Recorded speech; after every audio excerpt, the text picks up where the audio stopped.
उसका ऐसा भाव था कि जो वो पीछे देखता था कि उसके चरण चिन्ह हैं और उसके चरणों के चिन्हों के साथ उसके बगल से एक और चरण के चिन्ह चल रहे हैं। भारी भारी संकटों से हरि बचा लेते, इसलिए कहा प्रभु की शरण में महाराज। एक भक्त था जगन्नाथ जी का, उसका नियम था जगन्नाथ जी का दर्शन कर, तो जगन्नाथ जी के दर्शन करके फिर समुद्र के तट पर जाता था। उसका ऐसा भाव था कि जो वो पीछे देखता था तो वो देखता था कि उसके चरण चिन्ह हैं और उसके चरणों के चिन्हों के साथ उसके बगल से एक और चरण के चिन्ह चल रहे हैं। तो उसे लगता है एक तो मेरे और एक मेरे जगन्नाथ जी के, यानी जगन्नाथ जी मेरे संग हैं, मेरे अंग संग हैं। वो जब जब प्रतिदिन जाता तो एकदम प्लेन जो समुद्र की रेत होती है उस पर पैर रखता और पीछे मुड़ के देखता तो वहां 2 नहीं 4 चरण होते। तो उसको बड़ा अच्छा लगता कि जगन्नाथ जी मेरे साथ हैं, भगवान मेरे साथ चल रहे हैं। लेकिन अचानक उसके जीवन में बहुत कष्ट आया, आर्थिक स्थिति से आया, उसके अपने प्रिय जनों ने जिनको वो प्रेम करता था उन्होंने भी मानसिक कलेश दिया। जीवन में भगवान के प्रति प्रेम तभी होगा जब आपको आपके अपने प्रिय, क्योंकि जिनके प्रति आपका बहुत अत्यधिक मोह होता है, जिनको आप बहुत नजदीक मानते हैं, उन्हीं से आपको अपमानित होना पड़ेगा। ये क्षण अगर अभी आया नहीं है, इसका अर्थ है अभी प्रभु का प्रेम का उद्दीपन आपके हृदय में नहीं हुआ। ये क्षण आएगा, सबके जीवन में आएगा। क्या आप जिनको भी अपना बहुत प्रिय मानते उनके ही द्वारा बहुत खरी खोटी सुनोगे, उन्हीं के द्वारा आप अपमानित भी होंगे और तब प्रभु के लिए प्रेम उत्पन्न होगा। तो ये जगन्नाथ जी का जो भक्त है, इसके जीवन में ऐसी कठिन समस्या आई। प्रतिदिन जगन्नाथ जी के मंदिर जाता था, नियम था, लेकिन जैसे जीवन में कष्ट आया, परिवार के लोगों ने बहुत दुख देना आरंभ कर दिया, स्वजन सगे संबंधियों ने दुख देना आरंभ कर दिया और आर्थिक स्थिति इतनी ज्यादा आ गई, टूट गया।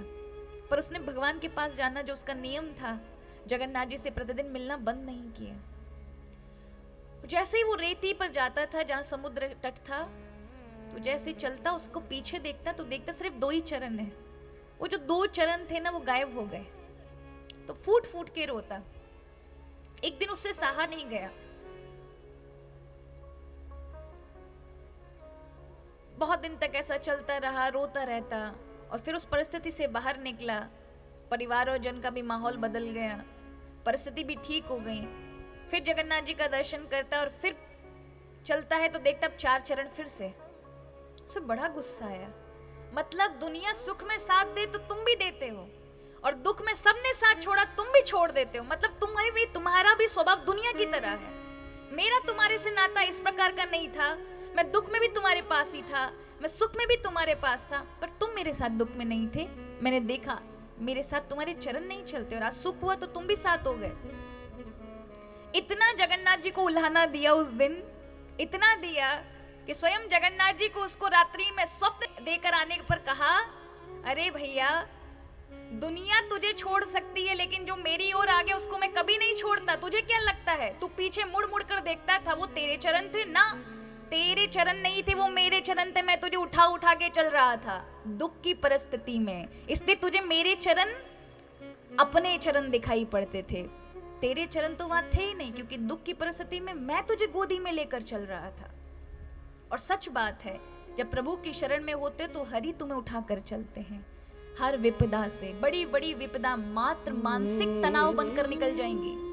आपके जीवन में आने वाले अपने प्रियजनों के विछोह भी मात्र मानसिक तनाव बनकर निकल जाएंगे और आपको पता तक नहीं चलेगा। भारी भारी संकटों से हरि बचा लेते हैं, इसलिए कहा प्रभु की शरण में महाराज। कठिनाई तो देखने को आरंभ में मिलती है, लेकिन आप भरोसा रखकर आगे बढ़े तो ये पक्की बात है कि आप गिरोगे नहीं।